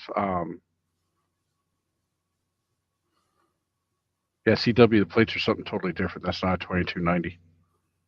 2290 is the heavy use tax. Federal Highway Use Tax, FHUT. Yeah. Get with the group. Get with whoever Call the Becky. end of. Well, Becky's not the end of lease person, though. There's an end No, of lease but person. she'll know exactly who it is right now. Right. Call Becky. Find out who the end of lease person is and start working on that now. Don't wait. We've seen in the past where they don't return phone calls as quickly as maybe they oughta. If you can't get a hold of Becky either, call Michelle Cantrell. That's a good source as well. Right. And she may even be able to help prod that person because, again, I don't know who it is right now. Or just call Brett Stewart, man. Come on. Right. But Michelle may be able to help prod that person in getting you actually connected and talking. So that's a thing. You might as well try it out. James says Sean is end of lease. I don't even know who Sean is. So there you go. I'm just saying. Maybe that's the name of the end of lease guy. Yeah, that's what he's saying. I don't know who that is, but okay. Right. That's my thing. Kathy, that's what happens on my truck. Curtain slams and the quiet commences. And you know what? Kathy, let me ask you. Do you get pissed off when that happens? I mean, really? Or, maybe you're like, well, bleh. But then you're like, cool. And when it's all said and done, it's all good, right? You didn't choke each other. No one got thrown off the truck. Yeah. No one drove into a bridge. That's a good day right there. Right? That's what I'm saying. You're not divorced the next day. Bless you. Ken said, I just Googled the state of Tennessee where I live and commercial vehicles are exempt from sales tax. There you go. There you go. Interesting. I wonder if it's an interstate or if it's different if you're intrastate. That would be interesting. And it doesn't apply to your operation, but I think that would be interesting to know. Right. Kathy, nope. I laugh. Exactly. Sometimes it's actually comical. I mean, look, So I have a new thing because of the meds I've been switched to lately. I get a little Betty White. Let's call it that, right? That's a good way to put it. Right? Yeah, because you know the word I was going to use, and I shouldn't Mhm. use that here. But it's funny because I don't even realize it's happening until I'm kind of deep into it, right? Because I get to a point in this flow of the meds where I'm just kind of like, woo, all right, everything's good, right? And I'm doing my thing and I'm focused and I'm doing stuff and something happens or somebody says something that kind of triggers you. You're like, what the hell was that? Right. And I absolutely start diving into this deep, dark Betty White type moment where I really need a box of Snickers. Right? Ah, Like, turn me around. So Rosie and I actually had this conversation this week. I'm like, look, I'm aware this is happening, but I'm not aware until it's gotten a little out of hand. Because I started thinking, man, that was kind of a snippy thing to say. So now, because I don't take a pill every day. I only take meds when I need them for, it's pain stuff. So I only take them when the need arises. And my advice or suggestion to Rosie is when you see this happening, just gently ask me, hey babe, did you take your pain pill today? there's times when Charlie answers the phone when I call him, and I pause and I say, "How you doing, buddy?" Right. And he's into it. See what the mood is like, but and now I'm committing to myself through this process of talking with Rosie about it, that when I hear that phrase, kind of like Pavlov's dogs, they ring the bell and they start salivating because food is coming. Yeah. Ding. Fries are done. That's wrong. So when I hear this phrase and I'm coaching myself through this, right? That when I hear that phrase, I need to stop. Just stop talking right then and there, right? Rethink the last few minutes to understand why she's asking me that question. And maybe I need a slight reset. And what I found is literally I needed to pull over, hit the next rest area, the next truck stop, get out of the truck, go inside, take a minute, walk, use the restroom, grab a soda, whatever, and walk back. And I'm good. It only takes that little reset, that nudge. And I'm like, my bad. I appreciate you. Thank you for pointing that out. Without being, dang it, Charlie, you're Betty White. And I don't like it. And I'm going to kick you in the testicles. That's not going to go well at that point in time. I know this. She knows this. We all know this. So, it's a thing. But I'm having to learn how to deal with certain things. I think the same is true in business, though. Just to bring it all back in, Jeff. You have to see the things that you're doing and what the outcome is of those. Right? What is the cause and effect? What is the outcome from this input? Is it moving the bar forward? Is it progressing you? Is it dropping you back? Right. Are you open to learning new things? Do you have a community or a mentor or mentors? If not, why? Going it alone is crazy if you ask me, especially in today's times. We said that earlier. Right. What are you going to do to further that?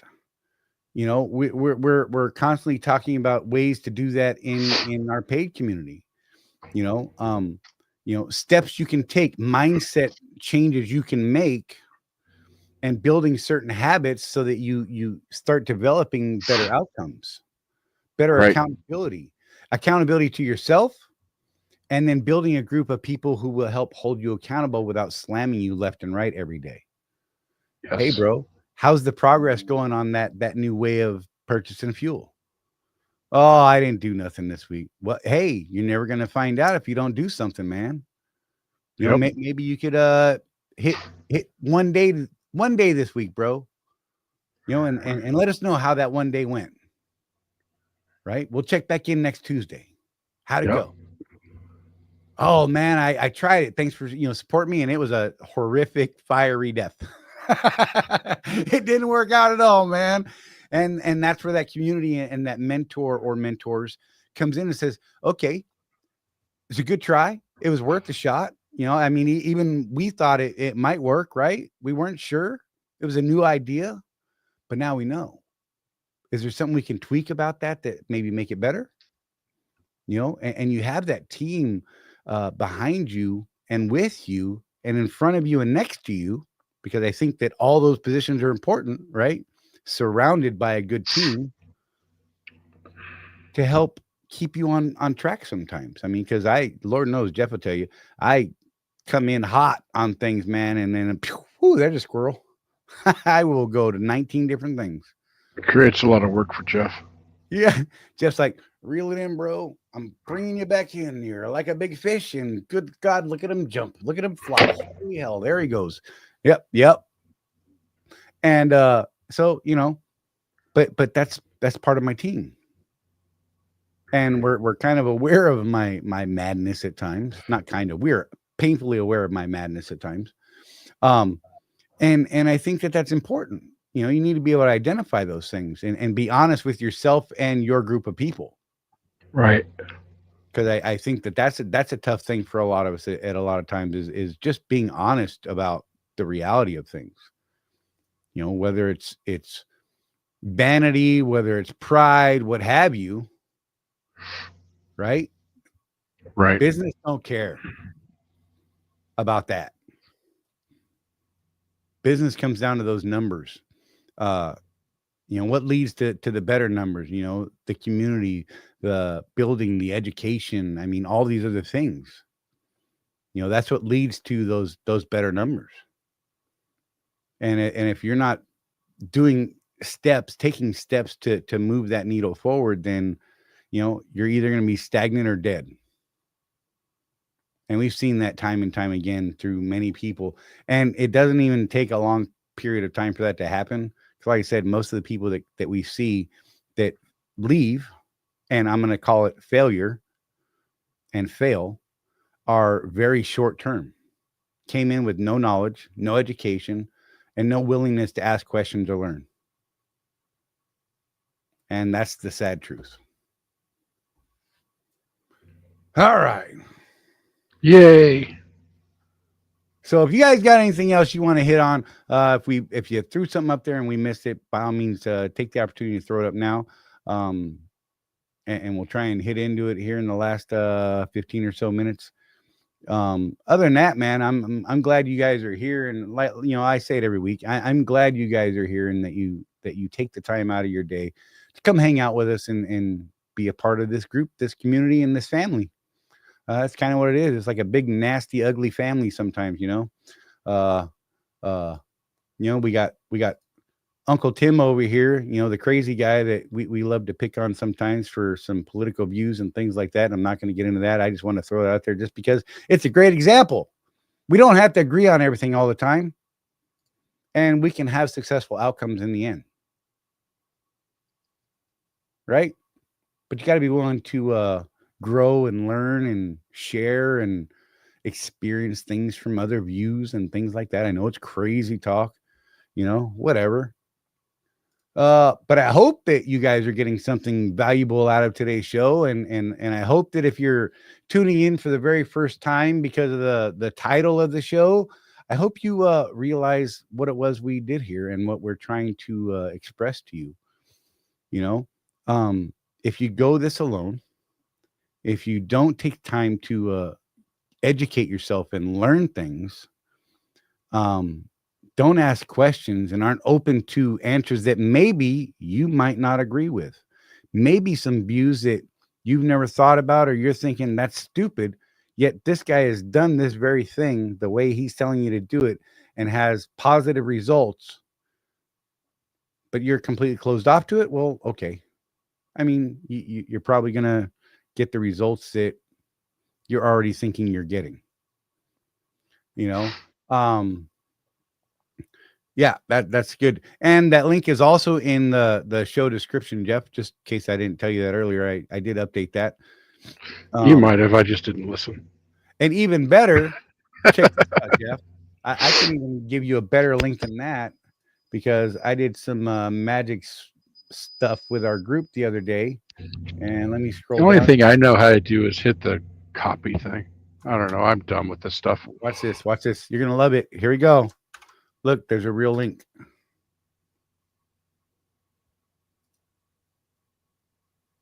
Huh? All right. Cool. There you go. You can go right there to that address. And you know what? I'm going to put that up on the other spot too. Let me retype that so it goes to the Facebook Live side of this as well. And that way it'll show over there as well for someone that's watching on the Facebooks and yeah, that kind of stuff. But yeah, so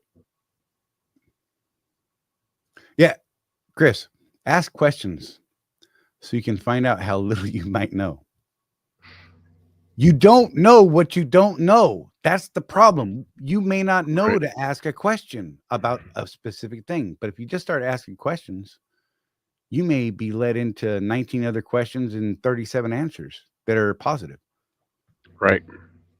I mean, we've seen a lot of conversation in the socials go that way, where somebody, started out talking about, what's the best way to do A and B? And we're like, well, the better question and the better answer is you should be doing D, E, and F to get to A and B. And it may not sound logical up front, but you didn't even know that D, E, and F were there. Yeah, there's a book that Charlie and I read recently where the golden question, the guy really believes that the golden question is, and what else? Always ask, and what else? Sometimes you're going to want to ask, and what else, several times before you respond, even. Right. So you get a full picture of what's going on. Especially if you're in a position like Charlie and I are, where you're teaching people how to do stuff, and you're talking about specifically, goals. What do you want? I want to make more money. Okay, and what else? I want to have more time with my family. Okay, and what else? You start asking those questions. Those of you that are taking the Zoom classes on the school platform, we went over morning habits, and I've been really hitting the journaling thing. That's a good journaling exercise for yourself. Write something down you want, then ask yourself, what else? And then what else? And write that stuff down. Get yourself a nice list of stuff that you want. Because come next month, we're going to be working on actually writing down and creating a vision for yourself. Whether you choose to do the vision board idea, or like I like to do, I like to write a narrative. I'm a natural storyteller. But you need to get your vision down, and we're going to be working on that in December, which is going to lead us into Josh Hull's training in January, and he's going to be doing an amazing training that he's certified to do, called Your Best Year Ever. And I'm just going to put out there that we're really fortunate that Josh is willing to do this, because this will blow some people away. Some people are going to say, "Oh, whatever, man." But so this is something that Josh would normally charge $1,997 to attend this course of his, and he's going to be doing that for the people that enrolled in the school platform in January. And everything that I'm doing, from earlier this month in November, and then my December training that we're going to be doing via Zoom, is leading up to building the habits so that you get the most out of that training. I was explaining this to Charlie. Charlie, in your own words, explain to the folks why it's important to actually go through the Zoom stuff, even if you weren't able to go live. Go revisit it and start building these habits. Go. Well, look, building the habits. Okay, just for starters, just building the habit. We fall into these grooves where we're doing things, and it's kind of what we were talking about earlier. You do things that aren't actually moving the needle forward. There's no progress. Mm-hmm. The important thing is to start building good habits before we get to January, before we get to Josh's class, because having these habits already in place are going to make that training session so much more valuable. But without building those habits, you tend to stay stagnant. Mhm. You kind of jump all over the place, kind of like my brain does a lot of times, right? Woo, squirrel, squirrel, squirrel, squirrel. Build those habits and get focused on what it is that you're trying to actually achieve here. You're going to need to get real clear about what your goals are. What is the outcome you desire from all of the work you're putting into this? Right. That's what it boils down Is that to. adequate? Yeah. All Good right. job, Chuck. Yay. Oh, getting all fancy now, are Look you? at that button Yeah, works. Charlie's getting too big for his britches now. Got Doing had some applause soundboards and there. stuff. Big.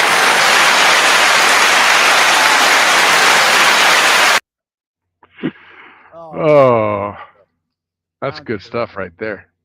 But yeah, but again, CW, this is fair. First thing you need to know is cost per mile. Can you figure out? You can figure out your fuel and repairs as a company driver by writing the info down. Then ask recruiters about the cost for the actual truck, or talk to other contractors and get the wide spread. We've all seen the crazy fluctuation in truck prices from one guy to the next because of different term leases or lease terms and everything else, and how many miles on a truck and all this and that. Get as much information as you can.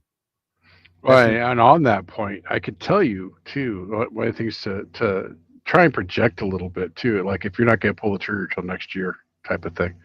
So I know that we've been watching used truck prices go down recently. The used truck market is actually in a decline right now, which, by the way, makes it more important than ever to have gap insurance. I'm just saying. Right. But the data that I've seen from leasing companies that I have relationships with, the price of the new trucks is going up, particularly in 27, assuming that the new emission standards actually stay in place. Right. So some of these leasing companies are actually calling fleet owners right now and saying, "Hey, price of trucks is going up next year. We got a few left. You want to pull the trigger on one now? Save yourself a little bit of money." You know what I mean? So it seems like there's a widening gap between the used and the new truck market right now, which I find interesting. Right.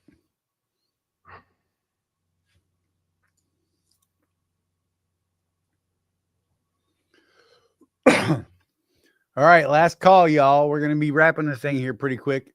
I just want to go back to Chris. That's funny. He's like, Charlie knows from the bombardment of questions from him. Dude, Chris was great because he'd call with a very specific question. And I would answer that question and it would trigger 10 more in his head. Yep. And those another 5. And Chris, we used you and all of your questions to help build the framework that we've built. Right.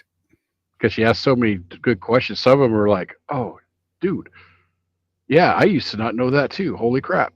Yeah, we forget what we didn't know. Right.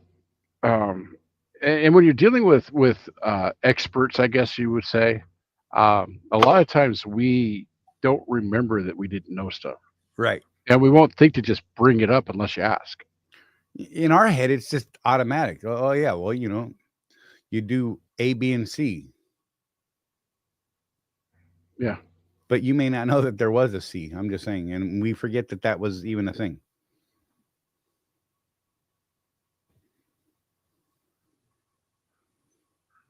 Chris didn't even get a hoodie from Charlie. Right. He had to order his own. He brings that up too.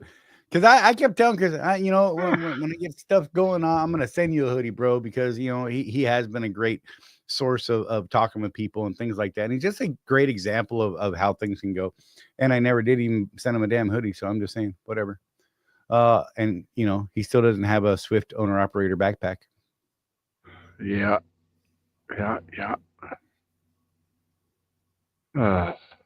Hey, look at that. CW said, "How much did they give you for that info, Chris?" Look, 2 record weeks in a row. That's what I'm talking about. Yeah. Get some, man. Get some. But but yeah, I mean, it's just, it's fun to talk about, when Chris comes up and says, look, man, I'm doing great things because of, and it makes us feel good. But the reality is that we have information, we have knowledge and experience. Jeff and I together, Jeff and I alone, Jeff and I, along with the community that we're building and have built to date, there's so much information there. There's so much knowledge. And while some of us may have differing political views, some of us may have different ways of getting, specific things done, and some of the conversation will get heated. Yeah, some of us wear underwear, some of us don't. 'Cause I'm free balling, dude. I'm gonna get in trouble for that one, but it's that community, it's that wealth of knowledge that God, it's just, if you don't take advantage of that, shame on you, man, because it's there. Yeah, Craig, community has a great wealth of knowledge and experience. I mean, and that's what, we've been telling so many people for so long.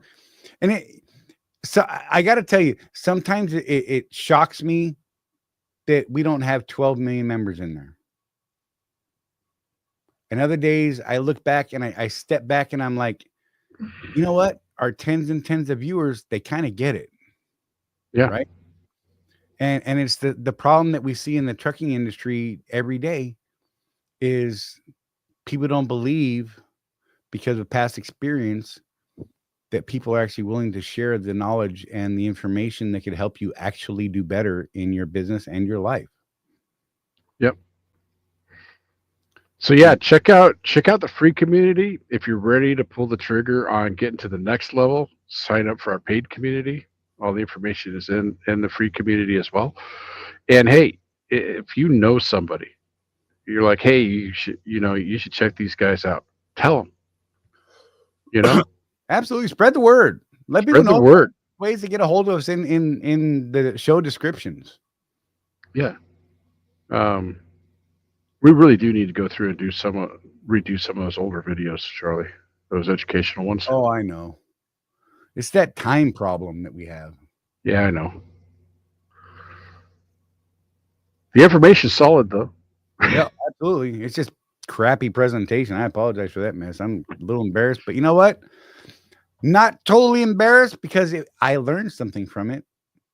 It got the information out there, just not in the best way possible. But I didn't know the best way. And I probably still don't know the best way. Mm-hmm. The next time we do it, we're going to be like, oh, that was pretty good. But, oh, man, we could have done this, this, and this. Dang it. Let's do it on the next one, right? Or even a year from now, we're like, oh, we just learned a new thing. Maybe we should go back and redo that thing. Yeah. I mean, constantly learning, constantly evolving, guys. Otherwise you're stagnant, and stagnation leads to death. I'm just saying. Death's bad. Death's bad, exactly.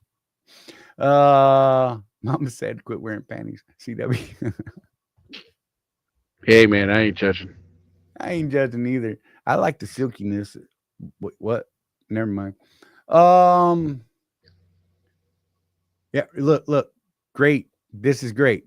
You actually have to practice the info you get, meaning you need to actually take action. Yes. Take action. Move forward. Maybe you get 2 steps forward and 1 step back. That's still a positive flow forward. Even if you take 1 step forward and 2 steps back, as long as you're learning from that, you're going to make that ground back up. Right. Don't let a setback kill you. A setback only becomes failure if you fail to learn from it. Yep. So, anyhow, Jeff, final words, sir. What do you got? Just keep that rubber side down.